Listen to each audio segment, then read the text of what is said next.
Monkey.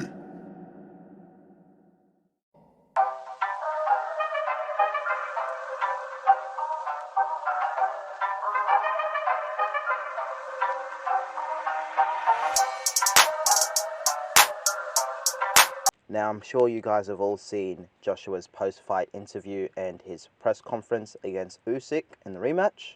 So I'm just going to try and rationalize, and give my opinion on, his bizarre, meltdown, and also, the criticism of Anthony Joshua.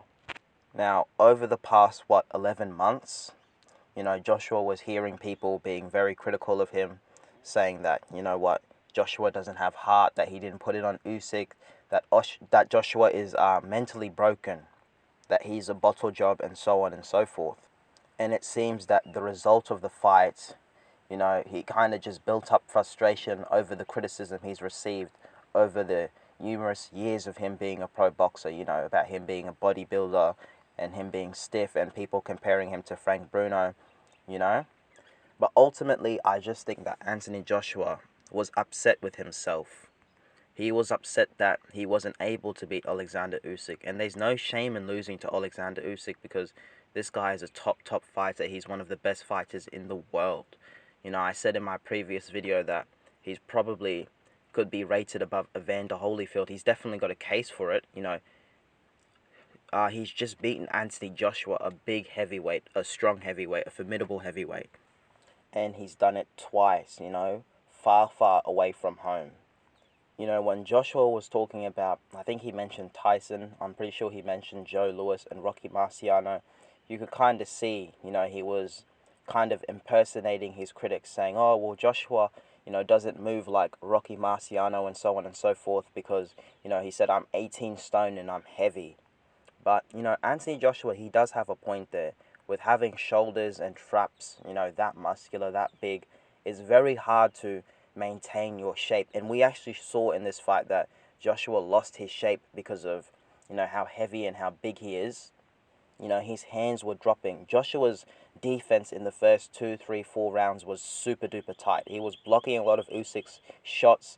Usyk's shots weren't landing super cleanly. It's just once Usyk gains his rhythm, probably, let's say after round 3, in the middle of the fight, Joshua's defense, he starts having lapses in concentration by round 7, 8, 9, and onwards because it's just hard to, hold yourself like that, and protect your chin, for 12 rounds when you're that heavy. He did come out and say that I'm not a 12-round fighter.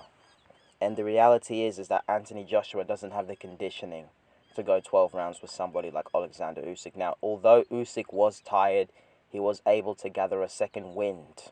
That's what Anthony Joshua was not able to do. I think it was about round 7, round 8, Joshua's legs, they were really, really fatigued. The lactic acid had built up and, his footwork wasn't there. His legs were tired, he was tired. And that's why he really started the fight very methodically. He was aggressive, but he was very economical with his punches. He wasn't, going in there trying to steamroll Usyk like a few people suggested because he wasn't trying to get knocked out. He was trying to be smart and apply effective pressure whilst also conserving as much energy as possible. But obviously that is very difficult to do because once Usyk's got his rhythm, it's really, really hard to stop him, because Usyk, did find his rhythm. But I need to focus more on, his speech and the breakdown and so on and so forth. So it's just the build-up of all the criticism Anthony Joshua has received throughout, his career, throughout his professional career. People saying that he was gifted Olympic medals, he's a bodybuilder. That got to him. But what I do find strange is the hypocrisy of some boxing fans. For example, most people were saying AJ was fake, and he probably, was, I guess you could say, fronting, putting on a personality to stay face. And you might say, oh, well, he had a good heel turn. But people have been so critical of Joshua for being fake. They've been saying, yeah, Dylan White was right about Anthony Joshua. Anthony Joshua is fake. But when Joshua starts acting real, I guess you could say, people are also criticizing him and saying, oh, well, Joshua is unprofessional. He shouldn't have conducted himself in that way. So it's almost a lose-lose situation for Anthony Joshua. I mean, what can he really do? It's almost hard to please people. You know, you can only please people for so long. You know, you can't be a people's pleaser. And he just went out and he did his own thing. He wasn't really thinking about being all professional. He just spoke from the heart and he was frustrated. You know, he was going at it with Lomachenko. Usyk said to Joshua, no, you're strong. And Joshua said, man, I don't care about strong. You're not strong. And how did you beat me? Because of skills. I showed, you know, character and determination. And whilst most people say, oh, Joshua's being deluded, you know, he's being narcissistic, I do believe that you have to have some level of self-belief, which others will call self-delusion, to make it at the top level of boxing, because you're not doing what the normal person does. The normal person couldn't do what Anthony Joshua does. You know, the trolls online slagging him off, they couldn't get in the ring with Anthony Joshua. You know, I was happy that AJ didn't look like, you know, a rabbit in the headlights. He showed a good chin and good punch resistance. So, you know, people saying that Joshua should retire and what next for Anthony Joshua, I mean, it's just bizarre because, you know, I'm saying that Deontay Wilder should continue, and Deontay Wilder got beat badly in the second and third fight, and yet I still think he has a lot. Joshua wasn't, you know, knocked out. It wasn't a devastating beating. You know, he was beat by someone who was more skillful. Yeah, and he was stunned a couple of times in the fight, but you know, I don't suspect his punch resistance will decline drastically. He actually showed a better chin in this fight than he did in the first fight, a much better chin, and he didn't take a whole lot of damage in this fight. You know, he did say that Usyk, you know, isn't so strong, so that suggests that, you know what, he didn't really feel Usyk's power, and you know, it didn't really affect him, and it suggests that he would show a good chin probably in the future. So yeah, those were just my thoughts on Anthony Joshua's meltdown, you know, his post-fight reaction. I also saw his press conference, and I actually felt bad for Joshua. You could see he was so upset with losing to Alexander Usyk, but it is what it is. There's no shame in losing to one of the pound-for-pound top guys, you know, one of the best guys in all of boxing, an undisputed cruiserweight champion and the unified heavyweight champion. You know, I do want to see Usyk versus Tyson Fury next because I'm a boxing fan. You know, I feel like if you are a true boxing fan, you would want to see undisputed.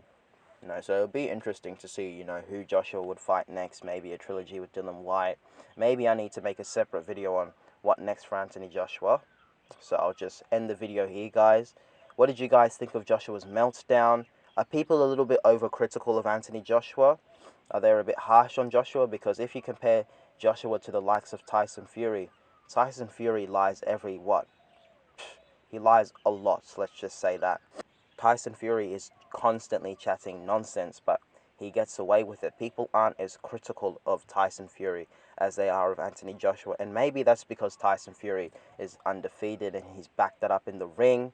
But in terms of what Tyson Fury says and how he conducts himself, I mean, he's retired and then he's not retired, and then, you know, then he's retired and then he'll come out of retirement if he's offered 500 million, and then he'll fight Joshua for free, and then so on and so forth. I mean, it's just ridiculous.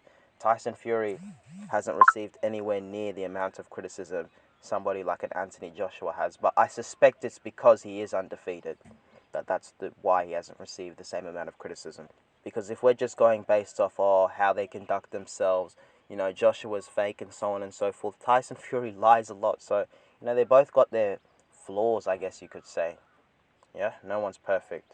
You know, this is somebody in Anthony Joshua who hadn't had much learning fights. You know, British boxing was, you know, it wasn't at its best point prior to Anthony Joshua, but when Joshua came, he brought excitement back into the heavyweight division. If you look at Joshua's resume in terms of wins against top-level guys, he probably still has the best resume, even though he's got 3 losses on his record. He's beaten guys like Povetkin, Klitschko, Dylan White before his punch resistance was shot. You know, he's beaten Pulev and a few other guys. So, yeah. Alright, guys. Peace.